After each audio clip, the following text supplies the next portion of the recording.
Hi, welcome to my YouTube channel. My name is Faith. If you're new here, welcome.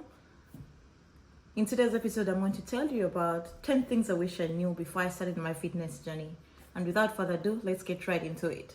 So I started my fitness journey way back in 2016. In 2014 to 2016, I was working out basically, but I used to just do home workouts and I used to just work out whenever I felt like I needed a workout or I needed to move my body. Got to the end of 2015 and I'd gained a couple of kilograms and I wasn't happy with how my body looked. So I was like, you know what? Let me start my fitness journey. Let me start working out at the beginning of the year.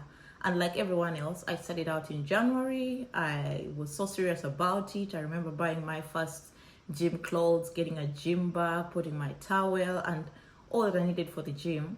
And I was very much excited to do the gym sessions. So when I get to gym, I enrolled into the university gym because I was a student at the university then, and I got myself a personal trainer because when I entered the gym I literally didn't know anything to do. And I remember the first time I walked into the gym, I saw every girl running on the treadmill, so I also went to the treadmill.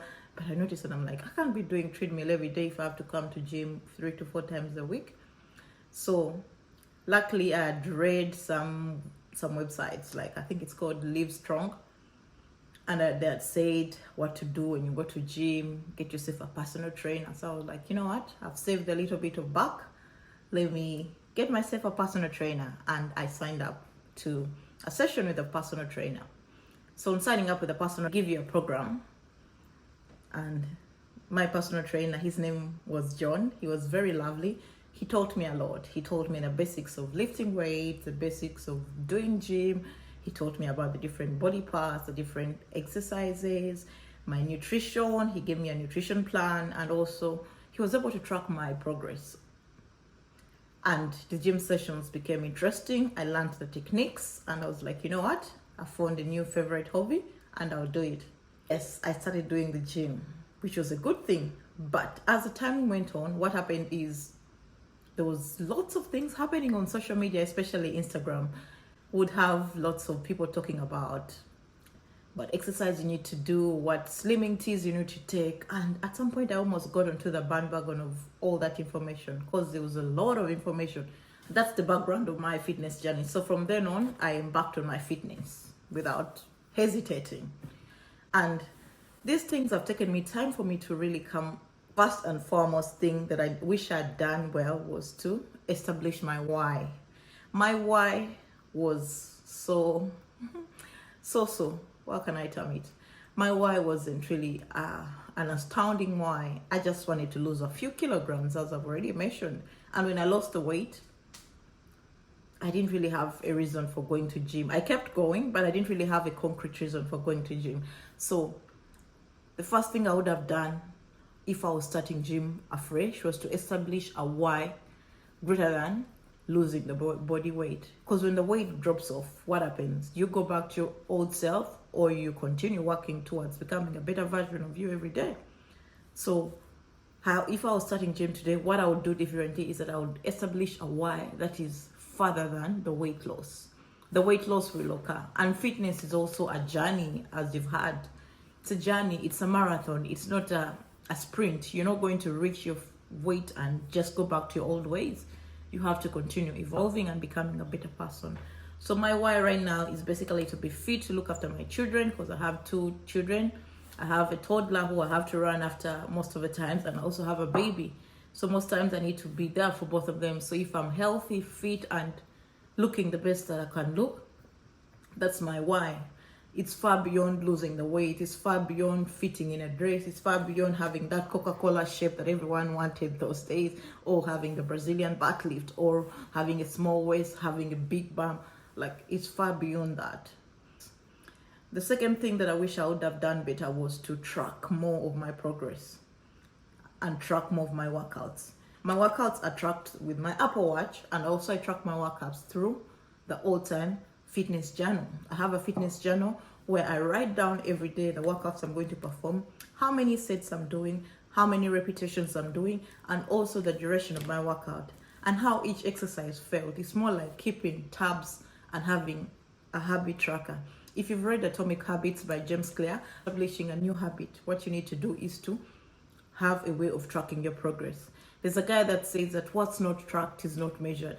If you can't be able to track something, you can't really measure its progress. So for me, writing down my workouts every day, it might seem more like I'm being so OCD about it or treating it so like to the point, but it's helping me see how far I'm going in my fitness. And the fact that I just had a baby 4 months ago, I've seen myself evolve for the last 2 months that I've worked out. Regardless of whether I've lost weight or not lost weight, I'm seeing my strength improve. So that's a progress. I'm happy to say that I've become stronger as I work out each day. When I started my fitness journey after having my daughter, which was in early August, I could only squat 40 kilograms because my pelvis was still weak and I was still like recovering from childbirth. But now I'm able to squat up to 80 kilograms. That shows you that I've improved in the way I'm doing my exercises. So track your progress. Track your progress. If you go for a run, at least get a piece of paper and write down the stats of your run. Did you run 5 kilometers in 30 minutes? How long did it take you? If you have an Apple Watch, there are very many Apple options. There are very many workouts options you can really use. Like most of the time, since my workouts are high intensity, I'll track my heart rate through the high intensity option on my Apple Watch. Tracking is very good because it will tell you how far you've come, and it will also help you devise ways of improving your workout and getting better at it. The next thing that I wish I would have done was to take my nutrition very seriously. When I was starting my fitness journey, of course, you become so happy and so zealous at the beginning of the year that you hit your macros. But as time went on, there were lots of different diets coming in. There were lots of crash diets, like if it fits your macro, implying that you can eat ice cream so long as ice cream fits your macros. If it's saying the ice cream has 20 grams of sugar and 20 grams of protein, and if that's what your macros are saying you should consume, you would consume it. So I got onto the bandwagon of just eating whatever I felt I should eat. I wish I'd taken it very seriously and concentrated more on whole foods and being able to eat foods that nourish my body other than having crash diets or drinking lemon water. I'm not against drinking lemon water in the morning, but most times you find that when you get in too much of that dieting world whereby someone is saying these are good foods, these are bad foods, but food is food. If you're able to choose foods that are nutritious to your body, you'll be sure to achieve your goals. Celebrate small wins. Small wins could mean, as I've already mentioned, I've been able to lift from 40 kilograms to 80 kilograms in a squat. So if I'm doing that, I'm seeing an improvement. I should be able to celebrate that, because measure of progress is not basically based on weight loss. I've had friends and colleagues and clients that I've coached in their fitness journey, and they come to me and they're like, "Oh, Faith, I'm doing everything that's right, but I'm not seeing the kilograms drop." Most times what you see is basically your body might be shrinking in centimeters, you might be feeling stronger, you might be seeing more definition in your body, but when the scale is not budging. So please do not rely on scales for progress.